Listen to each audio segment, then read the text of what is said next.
Well,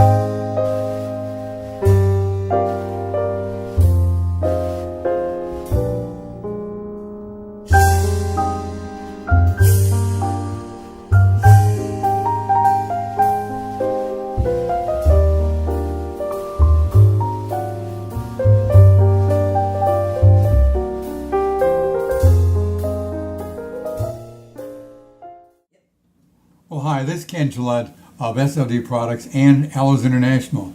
It's just a great pleasure today to have one of my best friends here with me. You all know him. I'm sure you'll recognize him. You'll certainly know his voice. And when he begins to speak, he's got a story that you won't believe. This is the story of Aloes International, how it grew, and how it started at very humble beginnings. I was always fascinated. Warren used to tell me the stories as we drove many times over to see a radio station on the east coast of Florida. Remember that, Warren? Oh, yes. And welcome to you, Warren. Well, thank you. Warren Bridges, he's the founder of Aloes International.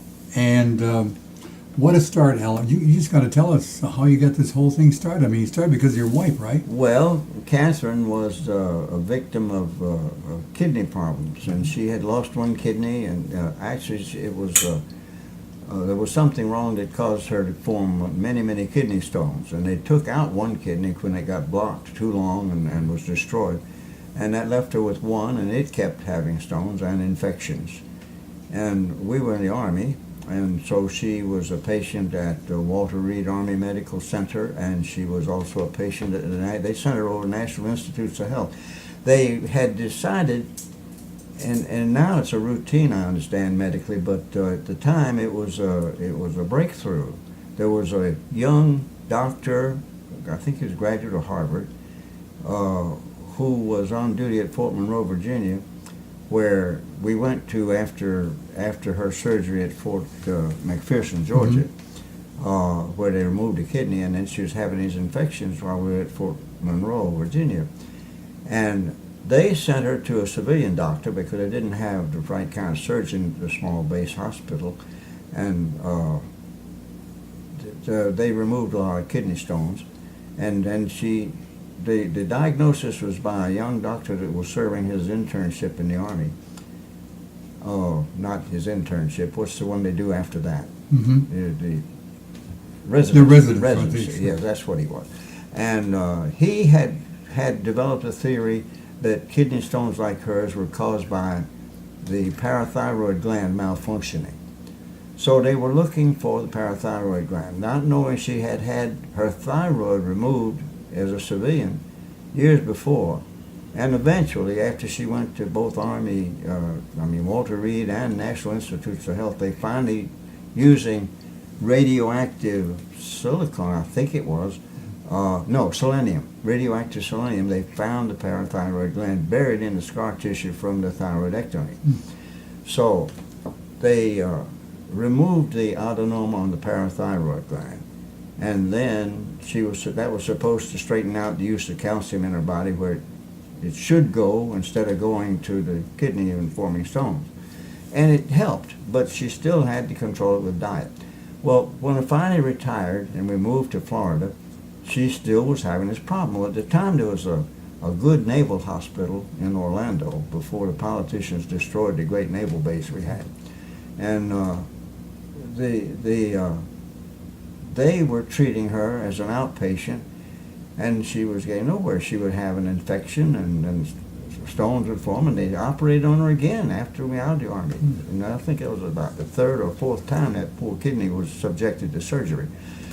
And so then I was looking for something to do, having retired, and I don't particularly care for fishing. And golf? Well, I don't even know how to play golf. And there's too much walking involved in that. So anyway, I got a job selling aloe vera juice for Glenn Turner, who had a company called Nature's World. And this aloe vera juice was very high quality, and she began to drink it and quit having kidney trouble. She never had any more kidney trouble until the very end of her life when she took too much Tylenol. Right. And I'm pretty sure that's what destroyed her kidney finally and took her life. But that was 30 years. She got an extra 30 years out of that aloe vera juice. Well, we were so impressed with the way it did her, and then I began to drink it. It helped me too with just ordinary.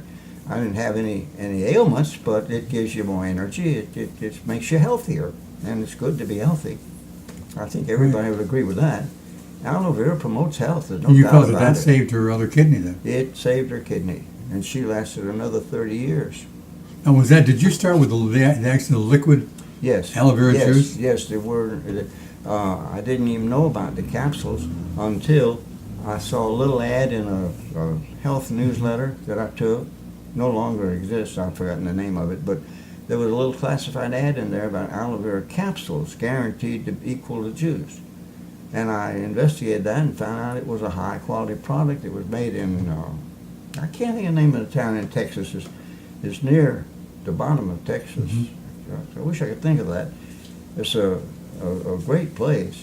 I had the best strawberry shortcake I've ever had. Well, you went there. I went there several times, Really? yeah, and went and investigated the field and everything. The man grew high quality aloe vera. And in fact, in the great freeze of, what was it, 1983? Yes. Which wiped out our citrus in Florida and in Texas, and it also wiped out the cotton and the aloe vera everywhere. Because most aloe vera at that time came from Texas.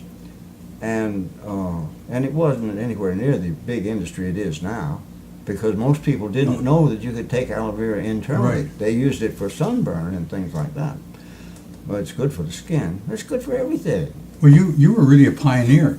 The more I study and read back, you were one of the first ones that really got into it years ago. And also 25, 30 one of years the ago. first to direct market it. Yes. And in fact, I think I'm responsible for a technique in direct marketing, because I took a course and there was a great deal of controversy about whether the sales letters at those days were mostly 8 pages of 8.5 by 11 folded to letter and put in a letter size envelope, a standard number 10 envelope. And the big controversy was whether to print on the outside of the envelope or to leave it blank, and which way, because most people throw away their what they call junk mail, which we call our, Right. our Not advertising. exactly. Not for us. And so, to avoid that problem, I came up with the idea of writing my sales letter in a pamphlet form with a catchy headline on the front page, and designed the text so that you would turn the page to continue reading. And once I got them past the second page, I had them. When I used to And use that it- worked well, and now it's quite common. Well, you started with the aloe juice, right? Now, there's another part you did also, didn't you? Being a former broadcaster like myself, didn't you go on radio for a while and do interviews, and you went out and sold on the air?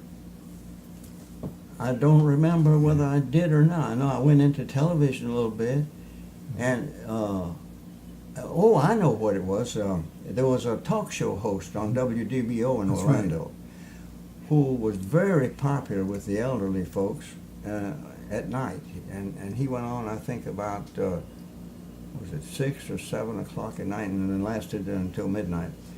And I became a guest on his show, and the people. I was supposed to be an expert on aloe vera.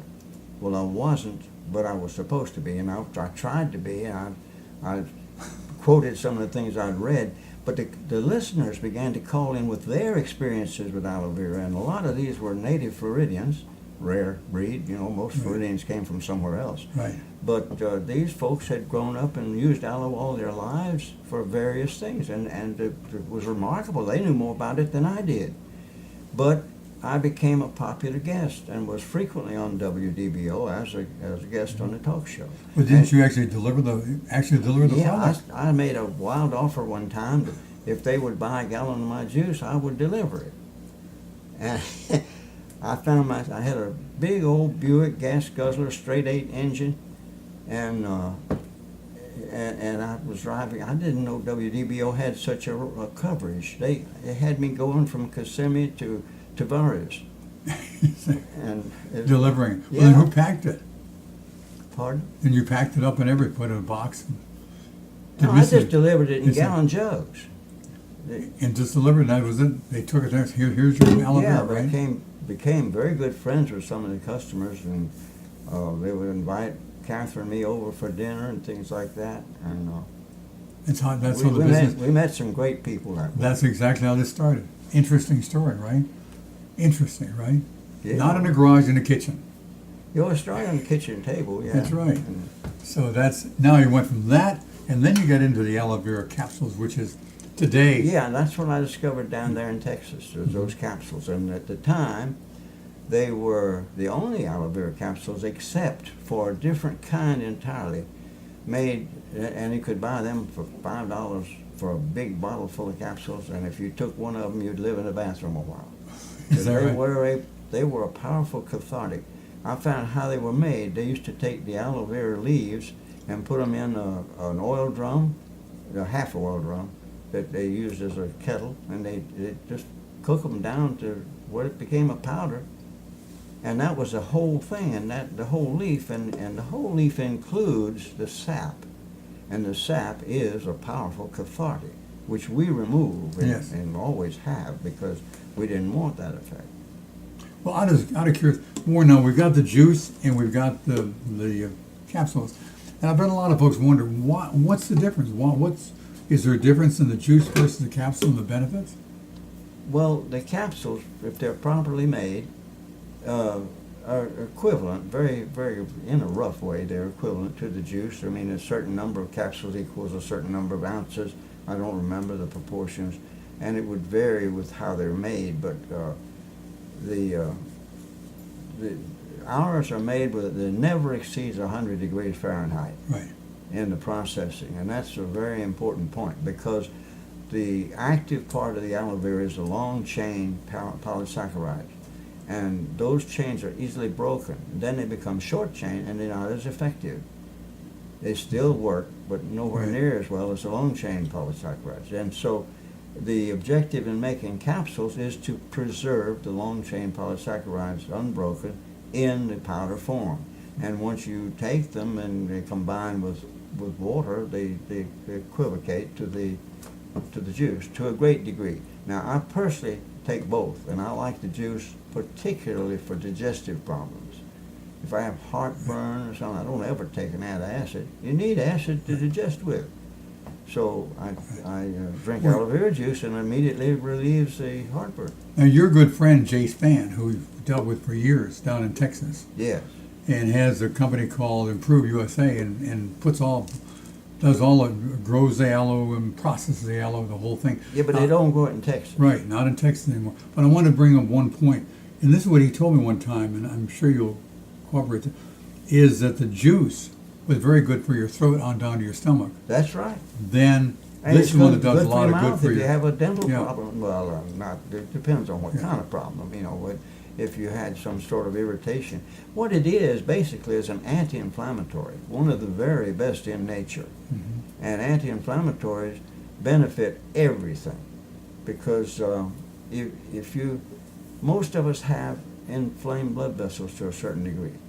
And that's what causes the cholesterol to build up and so forth, the plaque to build up. And of course cholesterol is involved, but that's way too complex for me to talk about. And the aloe helps relieve the inflammation. So it helps your circulatory system, and that helps everything. We've had some wonderful, over the years, you've had some wonderful people who've certainly given their testimonials. Well, of course, with Catherine's experience with the kidney problem, that's what I started trying to market it as. But the users began writing me letters about how it helped their arthritis. And that turned out to be the main thing that we sold it for ever since. Most people use it for arthritis relief. And it's not a pain reliever. It removes the source of the pain, which is the best way to go. Which is the when you have the buildup with all of the what do you call it, the inflammation. Yeah, It it does relieves that. the inflammation, and then the joints can subside. Well, And probably of the course, you can classic- take other things like glucosamine. Well, we have in our Anodin product. The Anodin has other things that help rebuild the joints, and Right. in addition to the aloe, it has a little aloe. I mean, you've had some well. But one people I think should of, take the aloe capsule along with our other products. Right. But one of the men I always think of mostly that I knew personally and that you were personal friends with, and that was Mr. Floria. That was a classic case of a man who was just out, couldn't even move around That's until right. he began taking the aloe. Mr. Floyd, I wrote that first sales piece that I told you, the pamphlet form about him. Right. He had sent me a letter, 5 pages I think it was, of handwritten praise for aloe vera and how it had helped him. He was a retired farmer and realtor in Ohio, and the aloe put him back to work. He showed me a picture of him on his tractor. Yes, we still use that. Yeah. Wonderful man. But anyway, that's the story of aloe and how I got started with Warren Bridges, Aloes International. We've got more information coming throughout this website, by the way, with Warren. And I hope you look around. Just kind of take a trip around and you'll find Warren. He's going to tell you about some of the other fine products that he has. Thanks, Warren. My pleasure.